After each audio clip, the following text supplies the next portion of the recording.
Thursday, April 23rd, and we've got some more Chapo for you. On today's episode, Felix and I are joined by our old pal, Mike Racine. Mike, welcome back.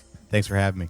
Great to have you back. So, I guess just to kick off today's episode, I thought I'd start a bit light, and I'd like to focus on a great Twitter thread I saw the other day. And the genesis for this was a post by one of my favorite right-wing accounts.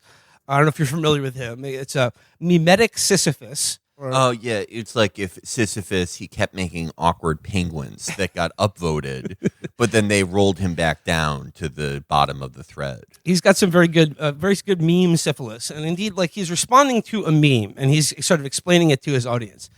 The original meme in question says, this meme explains like 75% of right-wing politics. And it's like a sort of a crude stick figure at a desk, and there's like surrounded by TNT writing a manifesto. And he's saying, I am writing this manifesto to pass judgment on all who are complicit in perpetuating the evils of modern society, but especially my second grade teacher, Mrs. Gretel. Meme syphilis says, it's true. Every halfway intelligent right-winger I know in real life had a massive conflict with at least one elementary teacher over things like reading ahead, reading too difficult books, not showing enough work, etc., etc. It's the first time we experience the uncaring tyranny of state bureaucracy, and it sucks. And, you know, there are some very interesting follow-ups to this of people sharing similar experiences. I'm one of those people with like a tree of life memory. I remember everything that happened to me in my life. You do like sometimes like, depending on the class, you'll get bitched out for reading ahead. But reading too advanced books, that's never that only happens if you are in a stupid class. If they put you in a stupid class and you picked up the book The Sound and the Fury because you thought it was a comic book, and they're like, oh no, that's going to excite him too much. Right. That doesn't happen to normals. I got caught reading Captain Underpants when I was in kindergarten. Yeah. I got in trouble in Hebrew school for reading ahead to the New Testament. Just kidding. I had no religious education. Well, I mean, like, granted, like, I don't think I have this similar experience, and like maybe this is why I have a left wing rather than right wing point of view. Granted, I should say, like, I am, longtime listeners of the show will be aware, I am a sort of Little Lord Fauntleroy, lifetime private school kid. Mm-hmm. But I do remember I had one of my favorite elementary school teachers was a real tough broad. And she would sometimes make kids cry by having them diagram sentences on the chalkboard. And one time she got a kid so pressed that he cried in class. She felt bad about it, but I was always sort of grateful for that experience because I thought she was a hard ass, but it was kind of cool. Yeah, it was kind of fun. And I don't know, if it were a gym teacher being do the fucking push-ups, you little fag. I think right wingers would love that because they're part of going to school and being a kid is you gotta get tough occasionally. You gotta have a little tough love. But it wasn't the scarring psychological formative experience that for me that it was for these guys. Well, I obviously, this is sort of the dynamic of the show is that you grew up American aristocracy, whereas I. Obviously, blue collar background. I come from an industry town, Hyde Park in Chicago. The only job is working in the prison, aka U Chicago. And there's only two ways out of my neighborhood: joining a white shoe law firm or working for the Obama administration. And I somehow found a way that evaded more than 20 hours a week of employment. But we had sort of a stand and deliver type thing in my school. Yeah. But I had a similar thing where it was you, at least in high school, you sought out, there was an English teacher who was great. He one of the most formative people for sort of really, really teaching me how to write and understand things that I read. And he was also a hard ass, and he wasn't a prick unnecessarily. But he was sarcastic, and he would let you know if you were fucking up. And as a kid, you want to rise to the occasion. But these people's weird contention here, and again, this is a case of eternal 2017. These people doing an infinite recursion back to left liberals in 2017. They're doing the gifted kid thing. Yeah. Where it's what a coincidence that all these people they were reading 10 grades ahead, and they were in trouble all the time. All their teachers were mad at them. They had no friends, but it was because they were too smart. What a fucking coincidence! All of them. Wow. And, like, you're talking about like a teacher who's a bit of a hard ass in high school. They're talking about 3rd and 4th grade. I don't even like. Just, I was reading Killing Jesus by Bill O'Reilly. Well, mimetic syphilis says, I once got. He says, I once had a parent-teacher conference because the teacher told me to stop doing homework in class, and I told her then it's not getting done at all. Well, I think your problem there is that you are actually the idiot protagonist of a Faulkner novel. I could tell by saying "got had." I mean, I'm gonna one up him here. I actually do remember an incident where I did have to have a parent-teacher conference because I wasn't doing homework at all. Mm-hmm. Or, like, just not in class, not at home. So I've already got one up on him. And, like, why are you doing homework in class? I get, like, there are, like, annoying bullshit things. Yeah. That, like some teachers are more like, taskmasters than others. Yeah. And they have a rigid personality. Everyone deals with a bad teacher. I remember I was always like getting in trouble because I was a really obstinate child. I kind of was like these people. Not politically, except for my racism. But I remember my dad telling me, okay, even if like, you do think this guy is a shithead or this teacher's an asshole, like sometimes in life, like you're gonna have to eat a shit sandwich and smile. That's how he put it. That is part of why going to school is important. Is learning how to deal with boring, uncreative taskmasters and like petty tyrants. But you realize it's 3rd grade; it doesn't matter. Right. Really, like the point is that you learn to deal with shit that's boring and annoying. Right. I had this teacher in 3rd grade, and she had just come from 5th grade, so she was used to like older kids. And we were like coloring quilts one day as like a class project, and she was like, "Yeah, you guys can pick any 2 colors you want for your quilts. You can do purple and green, or red and red and orange." And my friend Greg raises his hand and he goes, "Can you do brown and yellow?" And she goes, "Oh yeah, sure." Straight to the principal's office. No, she didn't pick up on it. But we were just like, I was like, that was so funny. But in 3rd grade, that's like that kills. That's. But I had to like hold in my laughter, because she would scream at us all the time. Yeah, because that's pee and poop. Well, a little follow up here. This is a reply from Mr. Lameme. Mr. Lameme says, the worst part of, quote, showing your work obsession was when they inevitably demanded you repeat it in front of the entire class. Yeah, hey, I'm friggin' 9. I figured out a basic math problem in my head and moved on because I'm not retarded. But yeah, with you staring daggers at me and dragging me in front of everyone for a shame session, I'm probably not going to be able to repeat it now. Well, we all have performance anxiety. Well, yeah. When it comes to I think if like, just one person looking at you makes you unable to give the answer to show what long is 3 division. times 4. Yeah. Maybe there are some questions that raises some questions. This never happens. I can usually do math. I'm just nervous. This is a reply from most girls actually say it's kind of relaxing when that happens. Did you guys ever, I was thinking back to my like chalkboard like drill instructor, English teacher. Did you guys ever have to diagram sentences? Yeah. Never did that, like with the No. subject and object and sort of modifier and clauses and things like that. No, Yeah. I went to public school. No, I really liked that. Yeah. That was a fun exercise for me. It was I liked all the math before you got that stupid cocksucker Isaac Newton involved. Mhm. Anything before pre-calc, and it was a very mathematical way of looking at a subject I already liked. I clocked out of math around long division in 4th grade. That's when I was like, Yeah, it's just why are you learning? Why are you learning algebra? And I don't know. I mean, Algebra is useful. You use solve for X in your life. yeah. I think maybe 5 or 6. Yeah. Really? It depends. I don't. You're sometimes you're trying to find a number, and it's hiding. it's also a letter. Yeah. Sometimes you're trying to find a letter that's actually a number. I think it just pre-calc is like calculus. No, I never even took crap. calculus. Yeah. Crap. Never even got there. Biology I struggled with a lot.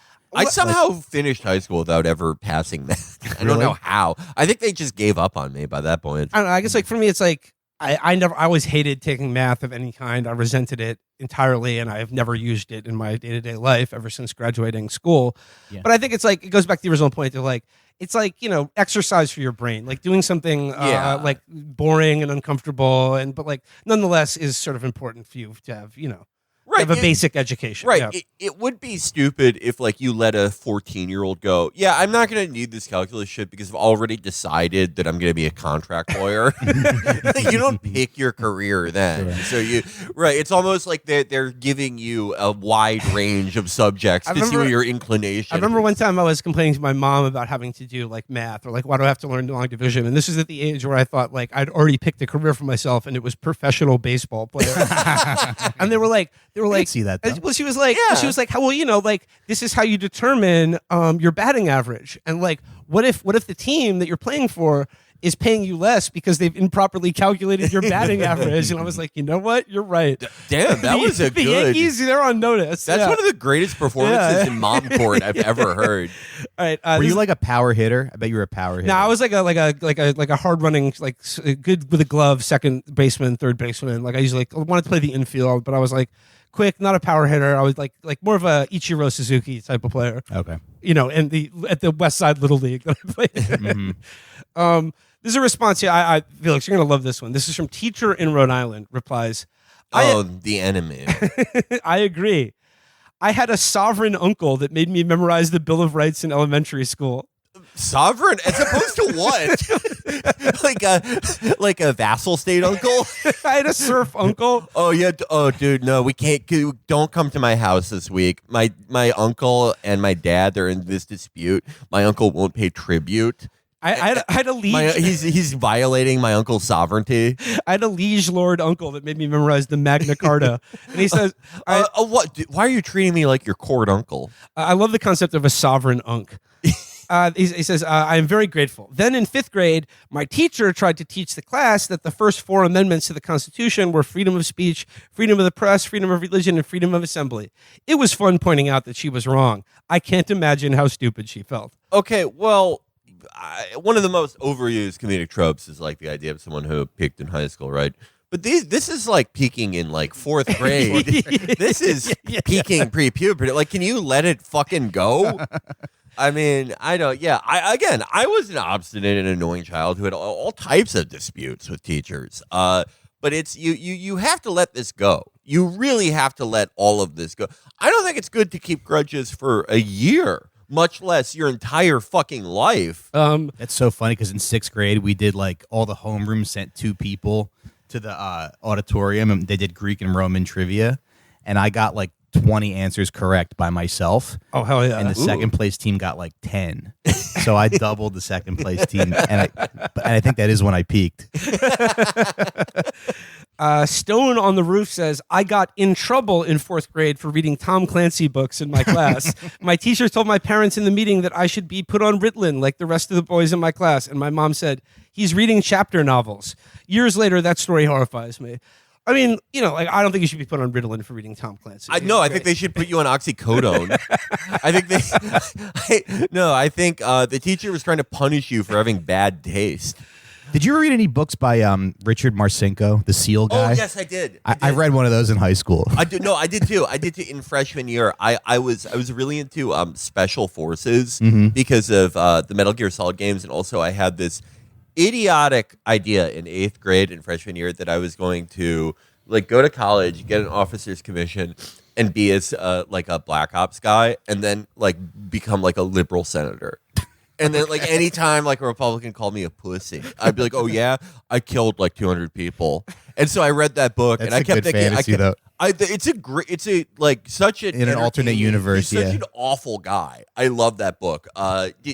Rogue Warrior. Mm-hmm. I love the part where he's like, yeah, so the Navy says I stole all this stuff, and maybe I did, but it's kind of bullshit. I went to prison, right? I always imagine when I read that book, I would imagine if I met him after I became a liberal special forces guy and like convincing him to be liberal also. Okay. And one last one here from Eric Richards, 22, says, when you know more things than most women and you're only 7 years old, but instead, I know that feeling. But instead of studying war, you have to spend 8 hours a day spelling one-syllable words and doing finger arithmetic. Okay, again, that's you were in the dum-dum class. and then the reply is, "This is why Ender's Game is possibly the most right-wing book that has ever existed."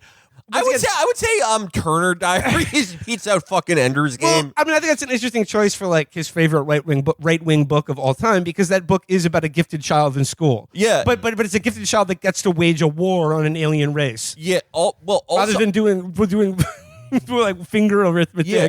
Also, like, okay, if you get commended for reading at like, a high school level when you're in grade school, this guy who's presumably like, in his 30s or 40s, he should get demoted at work for reading at a grade school level right now.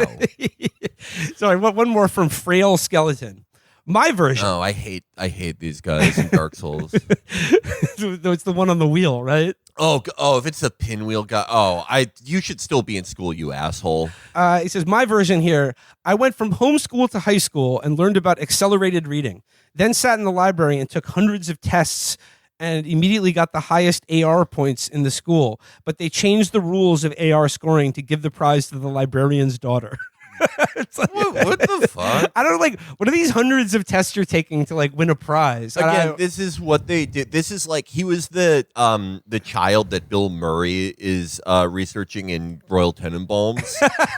Dudley suffers from a rare disorder combining symptoms of amnesia, dyslexia, and colorblindness with a highly acute sense of hearing.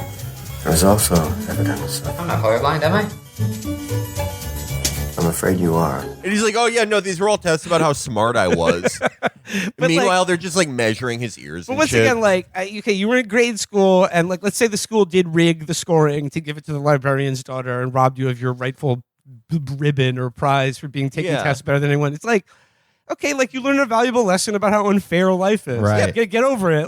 but also, okay, I was very much not an overachiever, but my brother and sister were like super overachievers. Not like annoying about it, but they were very smart, very smart, competent people with great work ethics.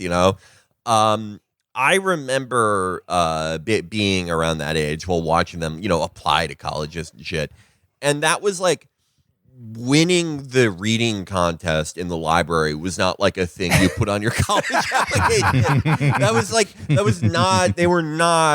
They weren't putting together their applications, and it was like, oh, Penn really wants to hear about how good your AR was. This is all shit I've never heard of. Well, I mean, to your point, Felix, about how like this is sort of the perpetual 2016, 2017. But I feel like back in that era, that was like the Marine Todd era of like the atheist college professor.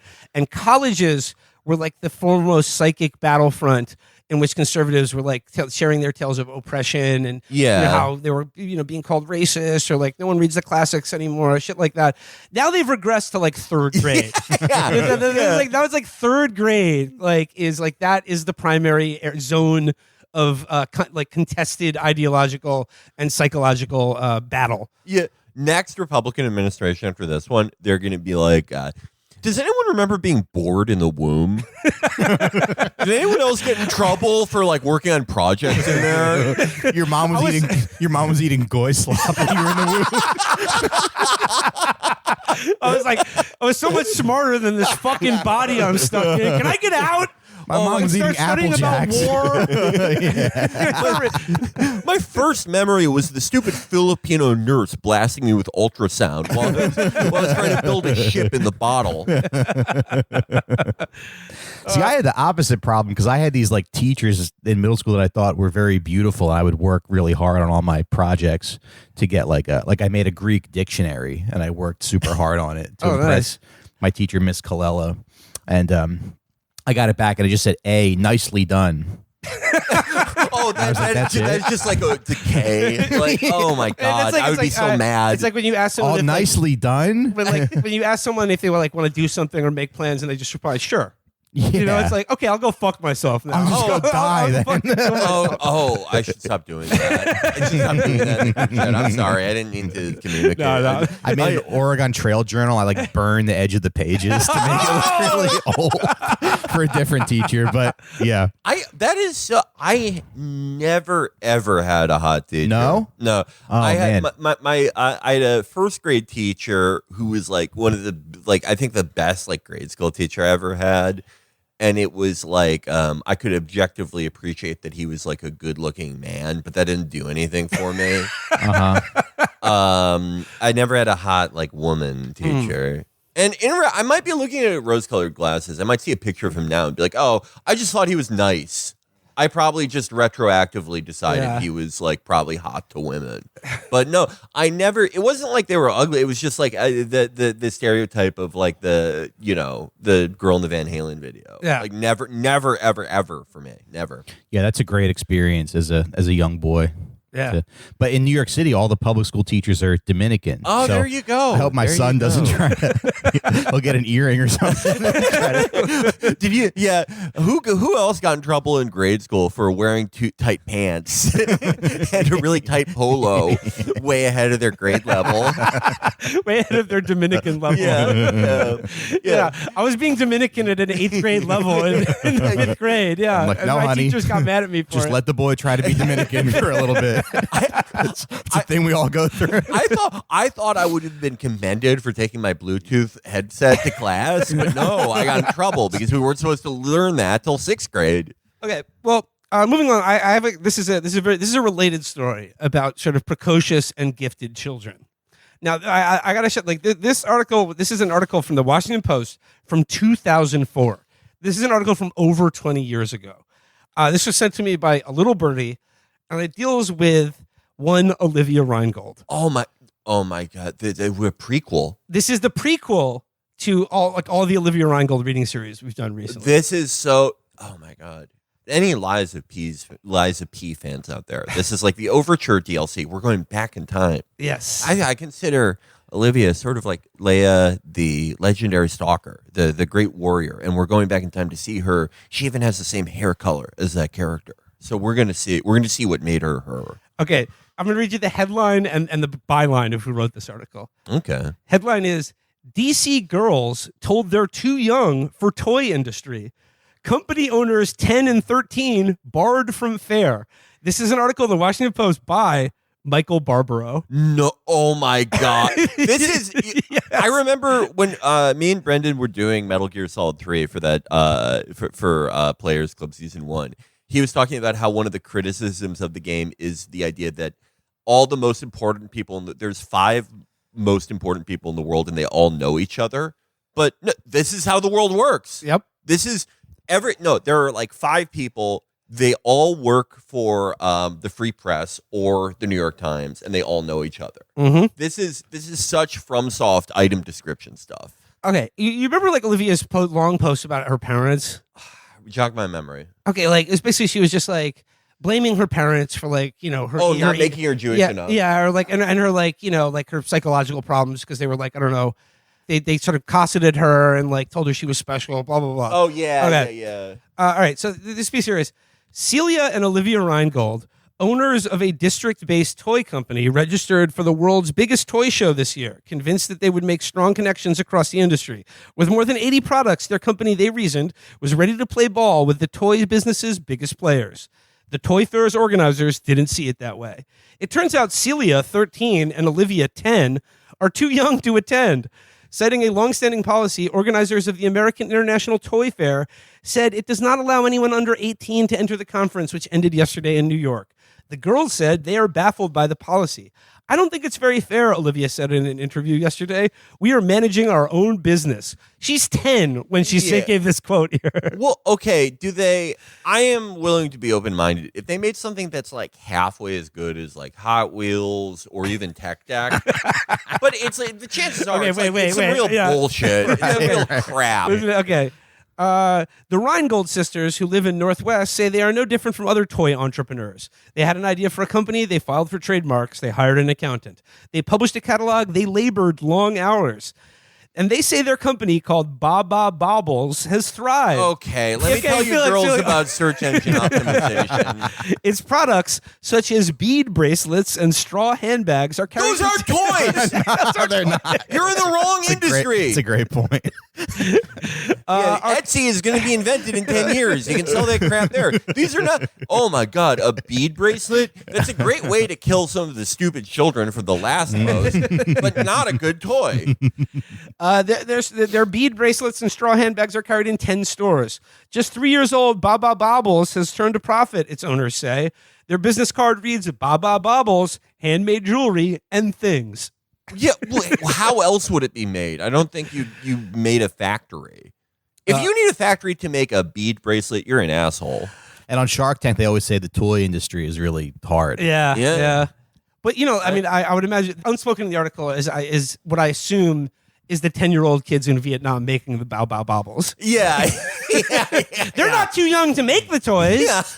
They're not too young to stitch together the straw handbags. So I think Olivia and her sister, the 10 and 13-year-old CEOs, I think they should go on Shark Tank and they should be invited into the convention center. This is like if Ben Garrison was a third worldist who would make a political cartoon about where it's like Olivia and Celia and they're like, fuck the periphery. We own our own business. We're exploiting unequal trade so we can have an even better Christmas. Amy Reingold, the girl's mother, registered them for the Toy Show, a 4-day conference for toy buyers and sellers held every year at the Jacob K. Javits Center Convention Center. At first, the organizers had no objections. They even sent Celia and Olivia a set of badges to enter the showroom floor. At first, they had no objections because they assumed that this was a real business. Yeah, they thought that they were making toys. Well, this is not just like the idiot vanity project of these two spoiled fucking kids whose parents are... I don't know, just indulging this idiotic fixation that they should be running a profit-making toy company at the age of 10. And the parents are coddling them so much that they're not like, hey, a toy is something you fucking play with. What game do you play with a bracelet? But then or a bag, you fucking idiot. A straw bag isn't even good for holding toys. They're heavier than that. This is you have boy mindset. Like I think for young girls, like playing dress up, like acting like your mom and having a handbag and jewelry and shit. I think that is play for girls. Okay, well, I mean, I agree with you. I'm trying to give be fair to both sides. There are intricate and fantastic girl toys. A bag. It's pissing me off so bad. This is my household was not like this, despite our usage of stir peanut butter. But this was like, if you had, you have a birthday party when you're like 6, and there's that one family where like the kids never get their hair cut. The mom has like the most fucking freaky washes her hair with olive oil. It's down to her ass. Just a really freaky ass family where they don't like any processed food, any of that. They are really psychotic about all that shit. They're making up allergy. They're like, will there be full strength soda at the party because we can't go? This is like the presents that those kids give you at your birthday party. It's like, oh, thanks, a piece of straw bullshit.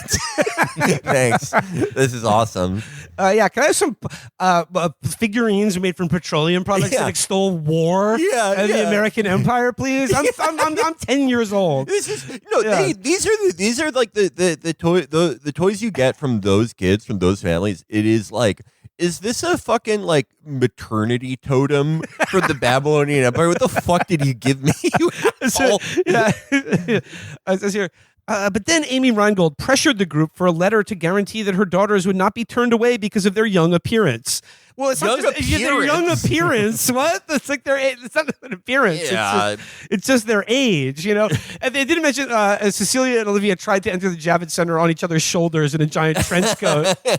Reingold said she can't understand the decision. Why should my kids be belittled because they are kids, she asked. Why should my children be treated differently from other buyers? They're not belittled. They are little. We are giving business to someone. No, you're taking business. Like, this is not a real world. Yeah, you're taking up space on this convention floor that is like for people who have actual businesses who have mortgages to pay. This is just like an allowance project for your two precocious, annoying children. They probably they took up space that the bullet ball guy could have had. Yeah. That game would have been a success. It would have saved his family, but this stupid family ruined it. I do like, though, it is funny flashing forward to Olivia today, Olivia writing, half her articles are like, I can read your thoughts and I know that you're calling me fat. And the other half are like, Palestinians enjoy starving to death and they're an invented people. This is like her Hitler being rejected from art school moment. Absolutely. Is not being led into the toy industry because she was 10. I wonder if it was like she thought it was like an Arab guy who didn't let her in and she was like, oh my God, you'll fucking regret this, you asshole. Baba Bobbles was born in 2001 after Reingold suggested that her daughters consider selling the dozens of products they had made for themselves. Okay, this is, oh my God, this is another classic type of family. Have you ever experienced a kid who is like, they're running around, they're bashing a fucking picture frame over their younger sibling's head, they're sprinting full speed into a plate glass window, they're trying to carve etchings into the dog's skin, and they're just terrors. They're pure terrors. And their stupid parents are like, Mason, be mindful of the cabinet. This is that. Like, instead of like, hey, our maid tripped down the stairs on your pile of shitty straw bags and is paralyzed now. And we have to fight them in court to not pay for home health aid. It's like, oh, these are so good, you should sell these. Yeah. It says, consider selling the dozens of products they had made for themselves. If you're making it for yourself, it's not a product. This is just an arts and craft that you're doing with your sister. This is just like a fun activity for kids. It's not a product. It's like I'm about as interested in buying it as I am in buying the drawings that you did that are on the refrigerator. Yeah. And can any dumbass make a bead bracelet? Yes. That's actually, it's not an invention. I think a lot of not even as Mr. Wonderful would say, what's proprietary about this? Yeah, I can make my own bead bracelets and crush you like the little bugs that you are. I think any orangutan could do this stuff. I was really into making paper airplanes as a kid. I would always because I wanted to be a test pilot, but my shitty vision robbed me of it. But it would be like if I made those and I was like, yeah, I'm actually I'm gonna try to show these to Boeing. I'm actually in the low initial rate production of these. We're not yet at mass production, but we've passed the prototype stage. And it's just like a fucking paper airplane with canards. It says here, the company operates out of the Reingold's basement. A door leading to the manufacturing room. The manufacturing room. Off. Can you believe Michael Barbaro and the way he's just lapping this shit up? This is just like a rich family from the DC suburbs who gave their fucking annoying daughters a little project to do to be like, oh, you can be a business owner like your parents or whatever. And now, now the fucking Washington Post is gratifying this shit. This idea that it's an outrage that they've been shut out of the toy industry. This is more disgraceful than something they had done 2 years prior, which is reprint the Bush administration's lies. This is the same thing. Yeah, same disease, different symptoms. The door leading to the manufacturing room is emblazoned with a company logo, which includes a sheep, a favorite animal. Reingold said the company had sold $10,000 to $20,000 worth of products. Okay, entirely to themselves, to their parents. Okay, what are we doing here? If you girls make enough of ththese bracelets, I'll buy them from you. Yeah. Oh, I wish instead of fucking stupid ass Michael Barbaro, it was Seymour Hersh. And he's tracks down the paper trail, and he's like, they want you to believe that it's a great big success, but guess who the biggest customer is? That's right, Mr. Reingold. And the Free Syrian Army. I mean, this is the DC suburbs. Oh my God! Someone's getting paid. Oh my God! They were cleaning money for Ahmed Chalabi here. Yeah. There's one last thing I want to read here. It says, The girls market their products to toy store owners themselves with their mother at the wheel of the car. Sometimes, Olivia conceded, the owners mistake them for customers. That can be offending, she said. Oh. But in the end, they always take me seriously. She's identical to the person she is right now. Oh my God. I mean, It's like, it's offensive to you that when a 10-year-old girl walks into a toy store, they're like, oh, what are you looking Would you to like buy some today? toys? Yeah, would you like a toy? It's like, oh, no, actually, I'm looking to sell. I've got 10,000 bead bracelets in the backseat of my mom's car right now. Are you in or out? this paints such a rich picture because, like well into high school, after college, she was like, I was an entrepreneur since I was 10. Yeah. I've sold all these fucking bracelets. Like I can walk into fucking Goldman Sachs and they're going to offer, I'm not even going to be a junior investment banker. They're going to put me on the board. They're going to make me a partner at McKinsey. And then she had a rude awakening and became an article monger. Think about how sad that made her parents. Yeah. Her parents were trying to make her sort of a rapacious, Jay Gould type. Like a sort of woman who would corner the silver market. Right. A real, someone who their mind would collapse and kill an entire town. And she'd be like, well, they knew what they were signing up for. And instead, they got this real dum-dum who's like, I could tell that John Oliver thinks I'm disgusting.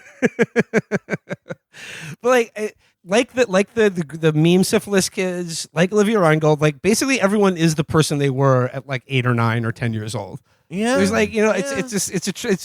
it's sort of a fatalistic way of looking at the world, but it's like basically true. I was a really neurotic. I'm less neurotic than I was then, though. I think I've made some progress. You can sort of track 5 to 10%. I had this huge problem when I was 8. I read all these books about religion, and I got really obsessed with the concept of quantum immortality and the idea of being reincarnated forever.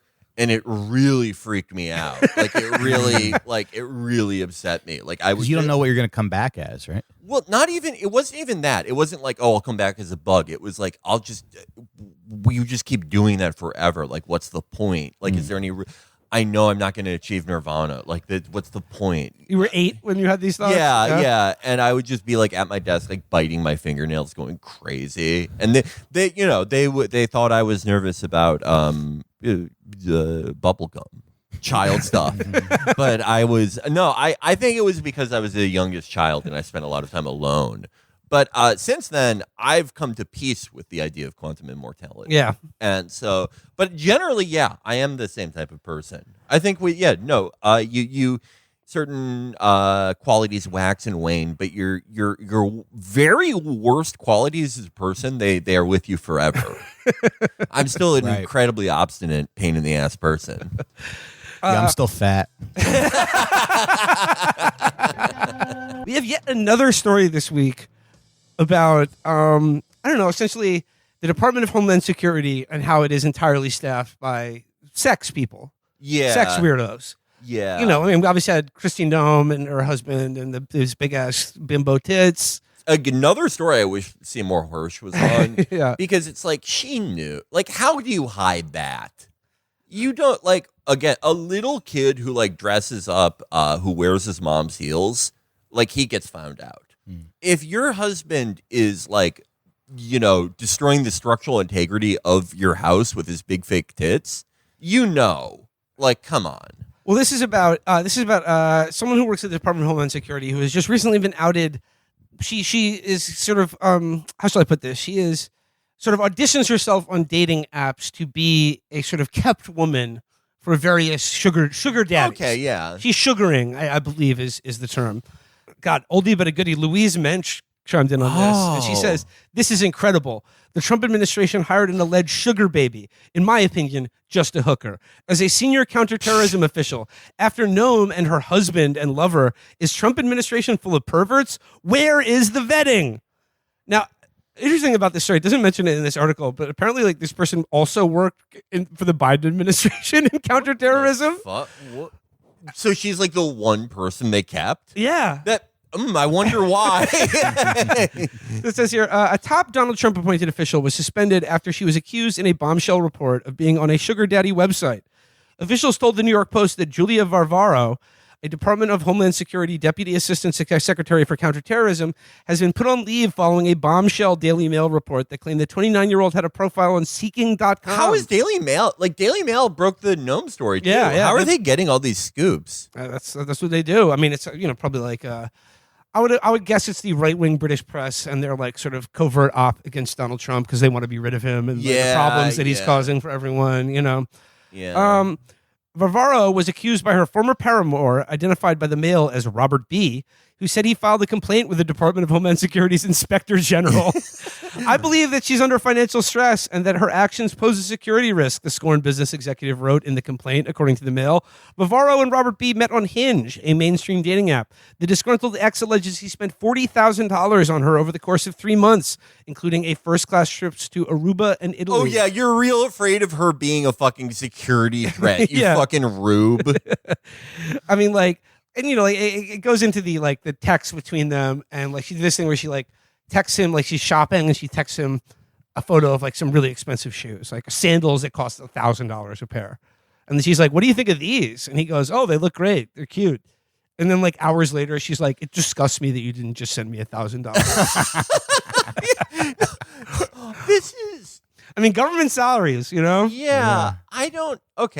I don't get the whole thing with sugar baby stuff. I don't get like what the guy is getting out of it. Findom, I can't put myself in the mindset of a guy who gets off on that, but I do understand them getting off on it because it is like a humiliation thing. Mm-hmm. Sugar baby stuff, it just seems so like it's grosser to me in a way because it's like you're getting off on like that this woman is like your shitty daughter.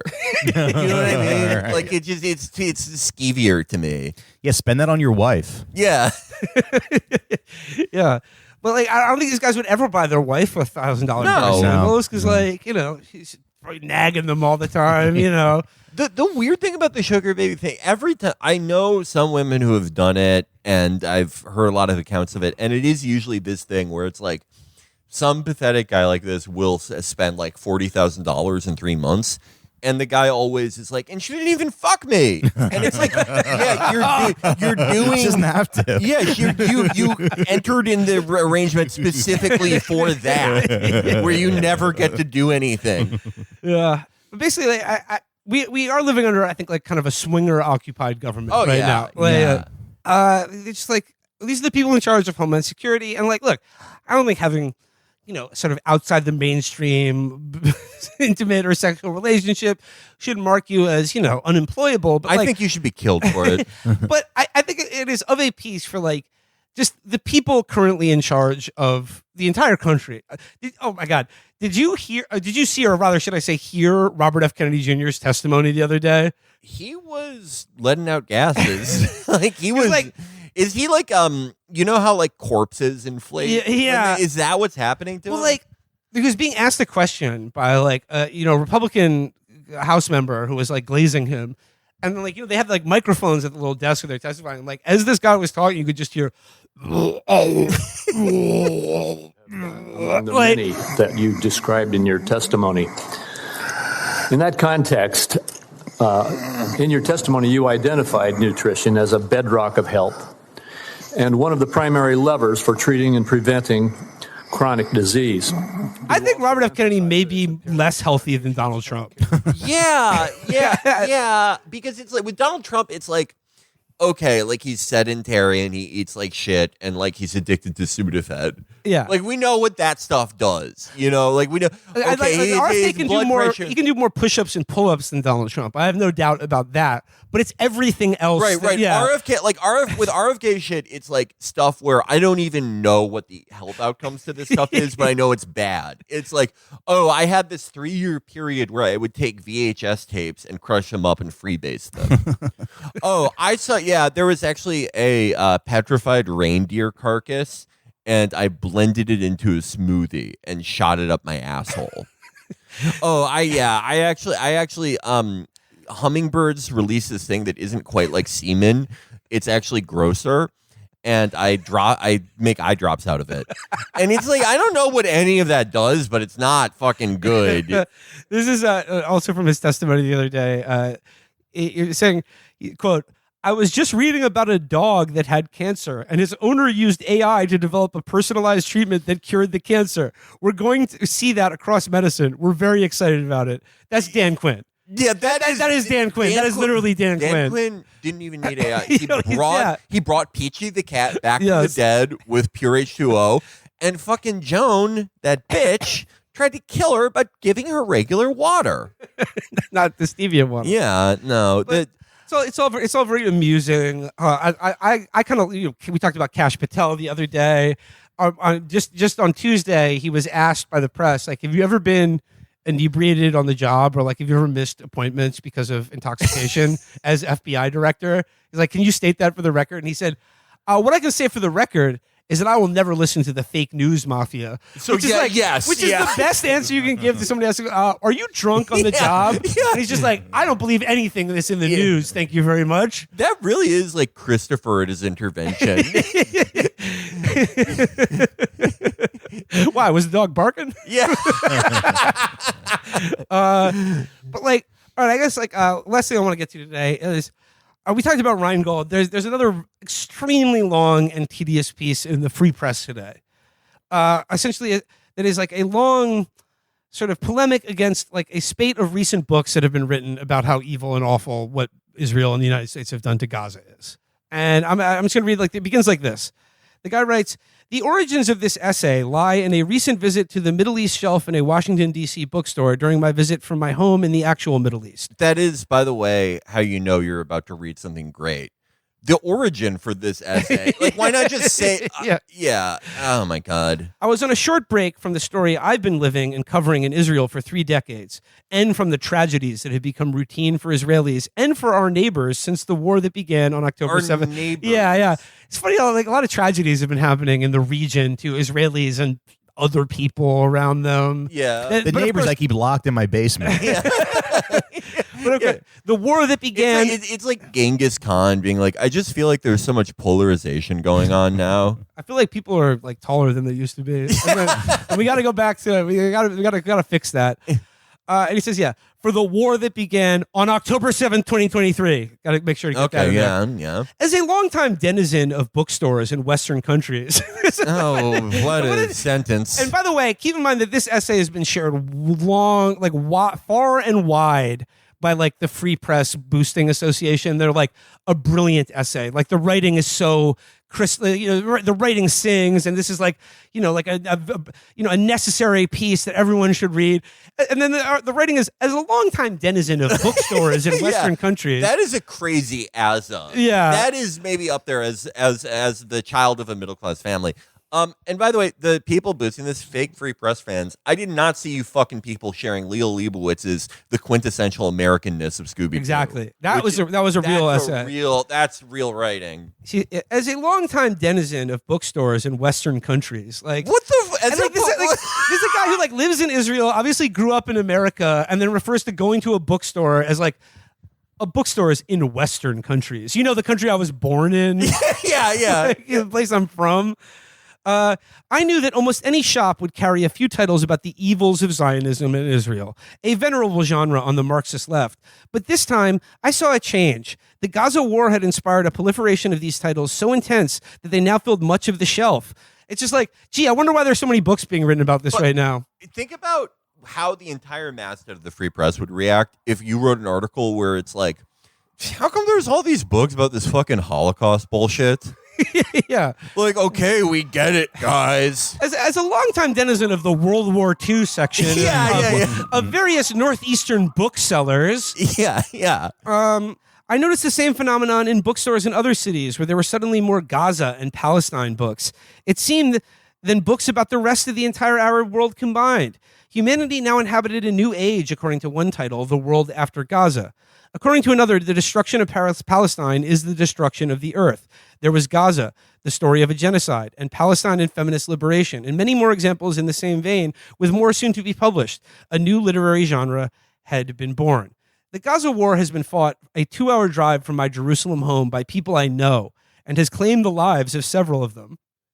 Oh, wow, I'm so sorry. Wait, why no books about that? Yeah. Why no books about a couple of my friends that got killed doing a genocide and not the hundreds of thousands of other people that they were doing it to? And it's like, this is just like, he just wants to go to a bookstore and go to the Middle East section and only see books about how great Israel is. Yeah. Right. I mean, this is like a whole genre of Israeli expression. It's the same people who are like, were furious at Trump for like the like very short-lived ceasefire with Iran, where it's like, yeah, this is the fucking war you started. Yeah. This is the same thing where it's like, I can't help but notice that people are kind of like trying to rub our noses in the fact that we're trying to eliminate an entire race. Yeah. This is why conclusively I would say that like certainly the Democratic Party has, but I would say pretty much the majority of the American public has now departed from caring about Israel or feeling any sympathy towards them. Because it's like, you've gotten away with it.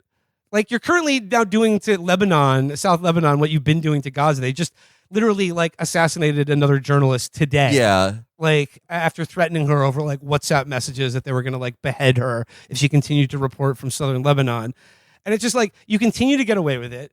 The public opinion doesn't matter much because both political parties are firmly in the pocket of the Israel lobby and are working, just started a war for you.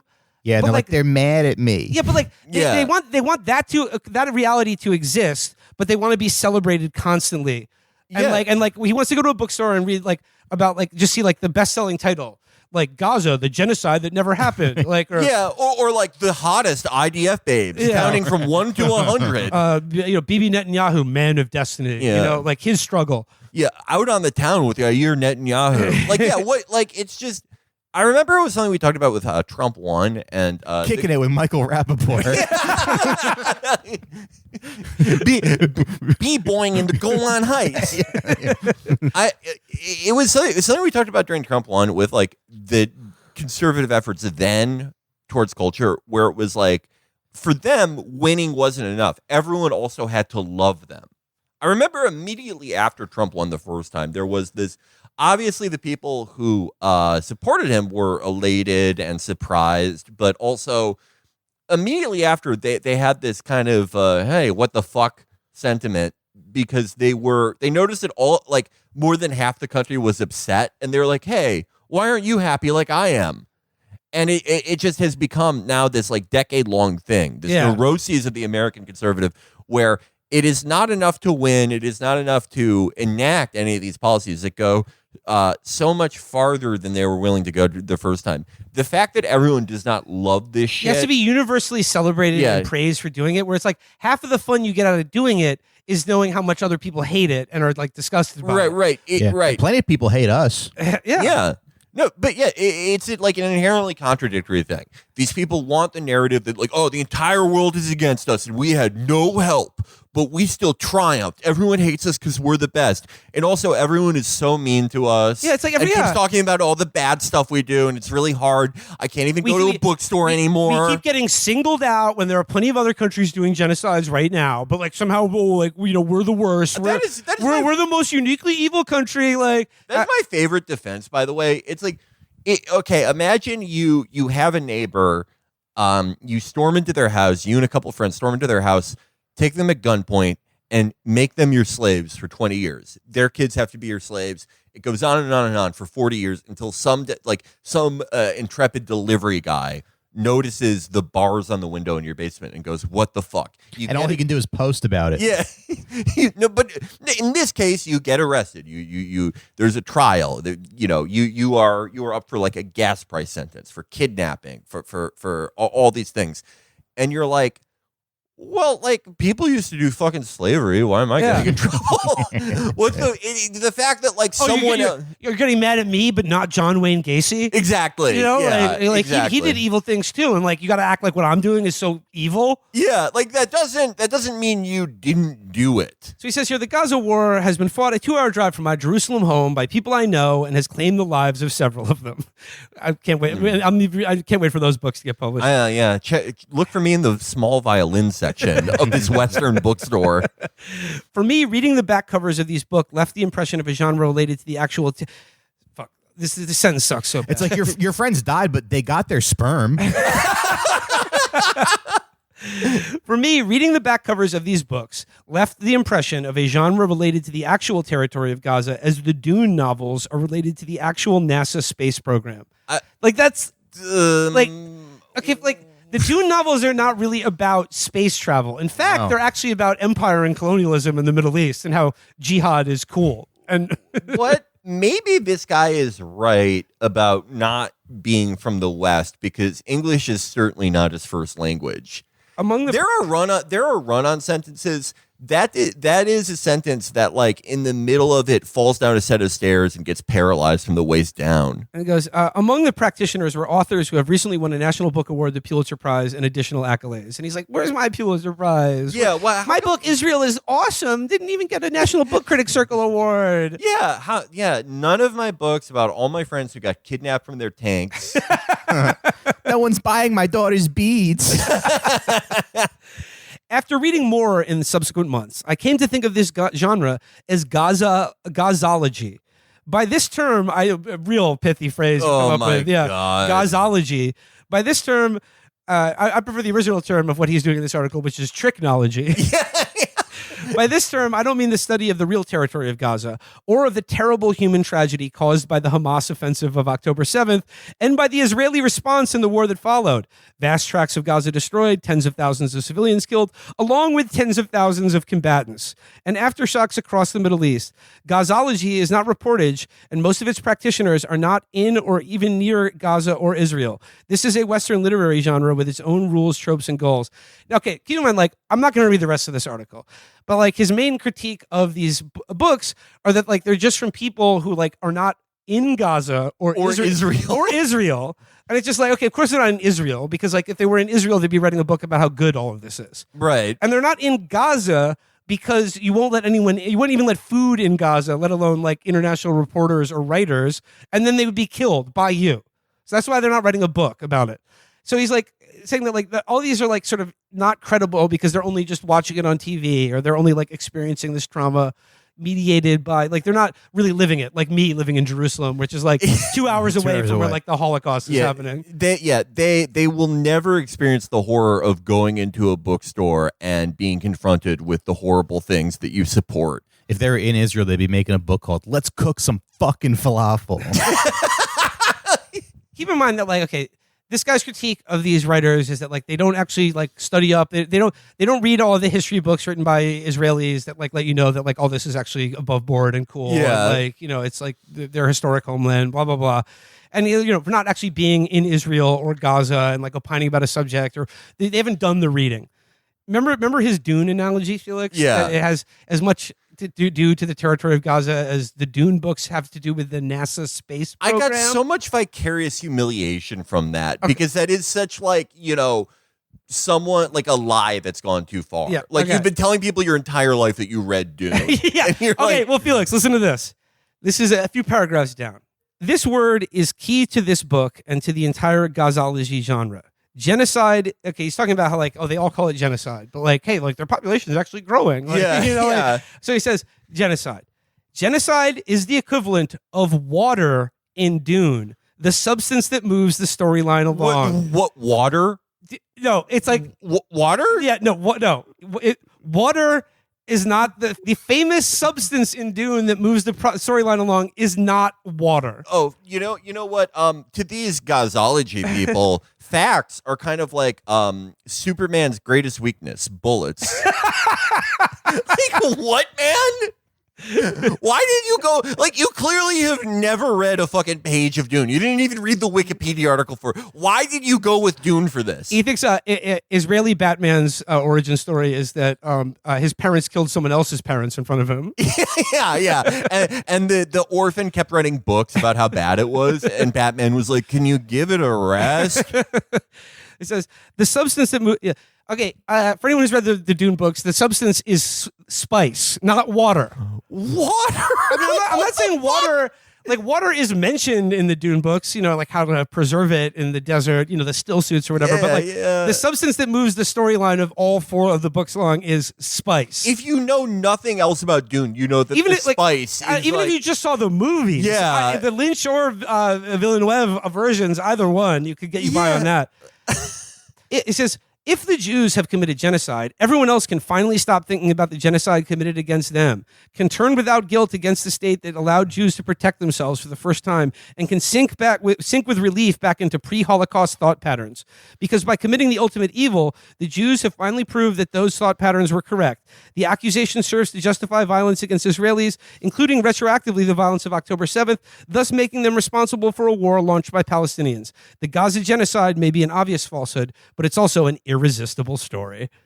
An obvious falsehood, therefore I don't need to refute it in any way. And I don't need I think, to. Yeah. I think that's what's funny about this is like I don't really even feel the need to like argue over this like Israel-Palestine shit anymore because I feel like the argument is pretty much over. I mean, like not for like the media or government, but like what you're seeing now is the backwash of kind of like the bargaining phase. Yeah. That we're seeing here. Like they've through their tantrums, they flatly like asserted, their case over and over again. They've tried to like discipline the narrative as much as possible, but like it's not really working anymore. And they know that they're like essentially always for the rest of their lives going to be in kind of a strategic retreat or like kind of holding pattern as they're the country that for whatever reason, either because they were born in it or because they went to Hebrew school or whatever, the country that like they've formed their entire identity around is just getting like is going to be more and more and more hated, not because of anti-Semitism or ancient blood libels, but because of the very obvious things that it's doing. Yeah. That people don't like. Because people saw the worst fucking images they had ever seen in their entire lives. Ever. Their entire lives. Broad swaths of the population. People who had never cared about foreign policy before. They saw these horrible images and you said to them, okay, well, if you don't like what you're seeing, you hate Israel and you're anti-Semitic. And enough of those people went, okay, fine. Yeah.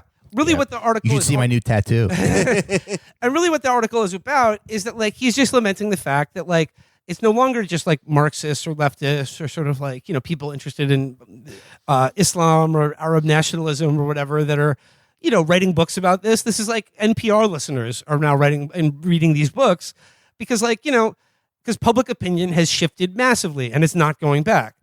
So what's going to be left is these incredibly interminable and tedious articles that are only pitching the case to the already pot committed and giving them the kind of like the terms and arguments that they can continue to bolster their own conscience in the face of like, the moral pressure of their peers and community. So like to give them a new term like Gazology that they can like flex and feel smart about. Right. To like, salve whatever is left of their soul or conscience to justify like the hundreds of thousands of people they're killing. There probably never has really been a point to arguing with anyone like this, but especially not now because they have arrived at this position that every perpetrator of a genocide arrives at inevitably, which is it didn't happen, but it was good that it did. Yes. And none of the arguments these people are making, none of them are in service of like, the numbers or the methods or even who was responsible. They just this idea that like only a few tens of thousands were killed and half of them were combatants. Were militants. They don't like.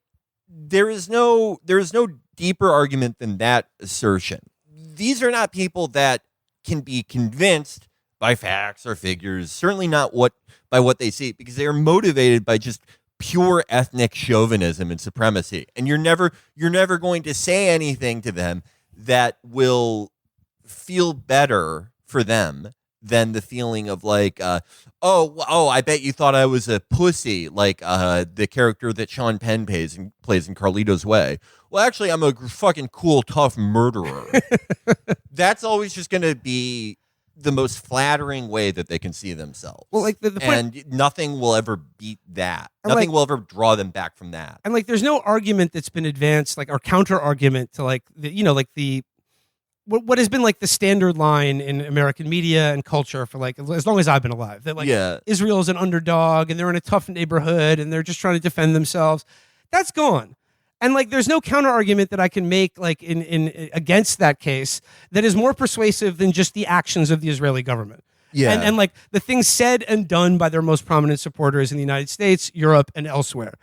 And like, that's why we're going to have like, expect to see even more interminable and lengthy and articles like this and arguments being made. Cause like, they have to keep arguing because like, they're the only ones listening to themselves right now are just like the argument's been, it's over. It's been Right. done. And like public opinion has shifted so dramatically on this in a way that was totally unexpected and like kind of caught them off guard that they think that they can argue their way out of it while still supporting like the unrestrained killing spree of the government and country that they hold to be so dear to them. They're not presenting themselves with talking points to use in order to win over those who are still undecided, whoever the fuck that may be. But this is more just them coping with the fact that they no longer get the universal adulation of a populace and culture. Yeah. And best of luck to them, though. Yeah. There is a future in toys, though.